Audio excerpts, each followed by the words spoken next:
Alright,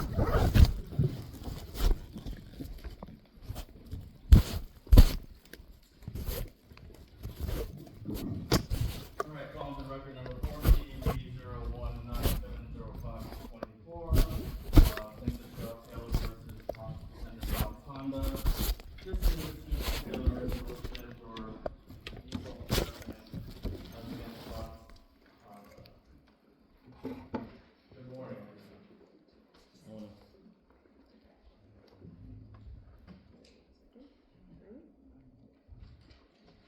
Names on the record and swear company, please. Marcy Jacob, attorney BRONX Honda, 1771 Post Road East, Westport, Connecticut, 06880. Mr. Taylor, please raise your right hand and swear or affirm that the testimony you're about to give will be the truth, the whole truth, and nothing but the truth? Yes. Taylor, so I see that this is your. Oh, I'm sorry. Please, name and address for the record.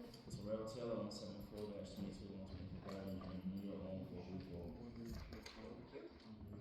Good morning, Taylor. So I see that you served and filed on April 24th, 2026, a motion for default judgment against BRONX Honda for their failure to appear on September 3rd, 2025. Is that correct? Yes. Alright. Counsel, have you filed an opposition to this yet? I never received the motion, Your Honor. Okay. Mr. Taylor, did you have proof of service of this motion to Honda? Yes. I have a quick question though. Sure. The defendant is present, so how was it they served in court today? Well, what happened, I mean, if she accepts service in court, I can direct her to accept your service today. No, what I'm asking is, how is the defendant present in court if they wasn't served with this motion? Well, it's because she knows of the court date. Huh? She knows of the court date. How is that? It was adjourned. It was adjourned previously, so she came and appeared in a court date. There was a court, I'm assuming, as you know, judges come and go in this part. I'm looking at the record and it appears that there was a court date that was scheduled for today and you had filed a motion in between the court dates. So No, I scheduled this court date. Nobody scheduled this. This is a motion. I made the return date for today. The defendant is here, so how can the defendant claim he wasn't served? She wasn't served. Oh, counsel, would you like to respond? Yes, I received an email from the court because I'm associated with the case. Alright, so when you filed your motion, the court sent a postcard to Ms. Jacob to appear in court, and therefore she's here. But that still doesn't constitute service. That's just us notifying her as a professional courtesy that there was court date. Right, notifying her in time to file an answer. This is very aggravating to me. I'm gonna just show you this affidavit of service because this is like really killing me.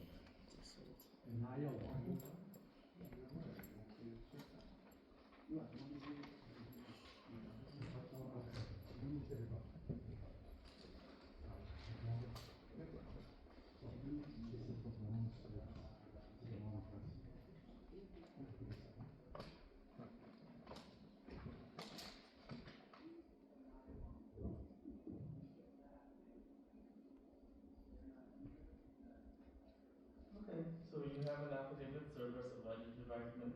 Kimberly McGee that she served the notice of motion of default judgment as to BRONX Honda.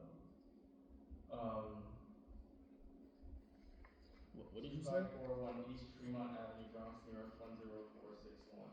Well, that explains it. BRONX Honda's out of business, and I've notified the court and the plaintiff many times. There's another business at that location. Okay. How many times is the defendant gonna commit perjury in this court? Like, and you're not doing anything about it. Well, I don't know if they perjured. I haven't had a trial yet. I haven't had conclusive evidence that they had perjured themselves. We're not at that moment yet. What I do have before me are two motions. I have your officer, please get this back to Mr. Taylor. What I have before me is your motion for default judgment. Concurrently, I also have plaintiff's motion for the motion to dismiss, correct? Defendant's motion. Defendant's motion to dismiss. That has nothing to do with today's appearance. It does. It does. How? Because Well, because I have two competing motions right now, and I have to decide both. When is that motion filed? Council? Oh April my 24th, God, Your Honor. bro. April 24th. So, Wait, I don't. April 24th? yes. I never received that. Okay, Council? I have, Y'all I have can't, proof you that it can't was see sent that to this them. defendant is lying like constantly. Oh, Mr. Taylor. I can't make nah, that this is judgment. like really I can't make that aggravating, judgment, man. but I understand your They just frustration. sitting here not doing nothing about it. Like, this is crazy, man. There was a motion for default judgment filed on April 24th. Now you're saying that's the same day that the defendant filed a motion to dismiss? You gotta be kidding me, man. You gotta be kidding me. You gotta be kidding me. Is it a part of the case summary? Like, this is Or you can ask the court for, you can go to the clerk's office and ask for a case summary. Motion I to do not have that dismiss. before me.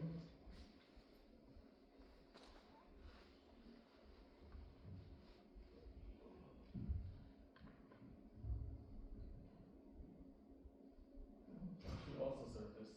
Okay, so we have two competing motions that were served. I have two affidavits of service. Regardless of that, you need to have a chance to oppose a motion to the defendant's motion to dismiss, and counsel also needs time to oppose your motion for principal judgment. I am familiar with that motion to dismiss, as a matter of fact. It's just so much. This is so aggravating to me, man. So I received that on the 30th. On the 30th of April. Okay. I actually made a video about it. So the 30th of April, today is the 4th. That's how you serve a motion. Like, today is the court date, and I receive a motion on the 30th, and I have to respond by the 4th. Is that enough time to respond? That's not enough time to do anything. That's true. That's why I'm willing to give both sides an adjournment to oppose each other's motions. I'm not jamming anybody up. I'm not. Why would the defendant get time to oppose my motion when there was enough time? That's another default. How many defaults is there going to be? You're gonna give them more time? They already defaulted by not showing up on September 3rd. Now I'm filing a motion for that. They don't, no opposition, which is another default, and you're gonna give them more time to respond? This is why this is a headache. That's why this is a headache to me. And you seem very well versed in the law, but perhaps there's a misunderstanding and misapprehension of what default actually means. And unfortunately, I'm not deciding that motion right now. I can't make judgments as to who's lying, who's perjuring themselves, who's defaulted or not, because I don't have the full set of papers before me, right? I only have your side, your motion, her Right. motion. I can't make a decision without Quick question though. opposition. If there's no opposition to a motion, the court is required to grant the motion? If there's no opposition, is the court required to grant the motion? Unfortunately, I can't give legal advice. That's going to be your answer? We're talking about something that's going on today, right now. You can't answer that? Well, I'm asking you, let me ask it again. Maybe you would, so from my understanding, you can tell me if I'm right or wrong, yes, if you don't, that's conceding. When you don't oppose allegations, you're conceding, you're admitting to the allegations. That's the rule all across the board, criminal, civil, whatever. You don't oppose or file any answer to allegations, then you're admitting to the allegations, you're conceding. So, like, I don't, You first need a judge to deem it not opposed, though. And we're not there yet because counsel's asking for time. Correct, Your counsel? it's not opposed. Judge Goldman ruled on this exact motion of default several months ago, and he rejected it. It was based on my absence on September 3rd. I believe I had hired another attorney to appear in my place, which he did. He had settlement authority. He was well versed in the facts. So the defendant is stating that a motion was ruled on for a defaulted judgment. There wasn't no motion. That's what the defendant just stated. There was never a motion ruled on for a default judgment. This is the first time I ever filed this, and it should have been filed a long time ago. No, but I think what counsel is saying is that Judge Goldman had previously ruled on your motion for default judgment. There wasn't no motion for default judgment. That's why we're here today. This is the first one. This is the first one. This is the first one. It was April before, not too long ago. This never went before a judge. It's the first time it's gone before the judge. So the court defendant is once again misleading the court. Defendant, oh my God, misleading the court by address all the way in another state. Like, I'm so tired of this. They got sued for the same thing that they did to me. They already got sued for that. I'm sorry? Like, What was your settlement authority? Do you have settlement authority? Yes. And how much was that? Just put it on the record. I had offered, on April 24th, I had offered $400. And Mr. I'm just here for the default motion. Like, it was a non-appearance on September. If you're asking the court to rule on a default judgment, have a seat in the back, right? I'll have a decision for you in 15 minutes. Yeah, being that there was no opposition, right, Your Honor? Well, you're asking the court to make a decision. I'm not going to be directed by you how to make the decision. I can read the court file. I can look at the records. I've taken the arguments of both sides. I can issue a decision in 15 to 30 minutes. Right, are you taking into consideration that there's no answer? No opposition? I don't have to explain the way I'm thinking for you. You want a decision, I'll give you a decision.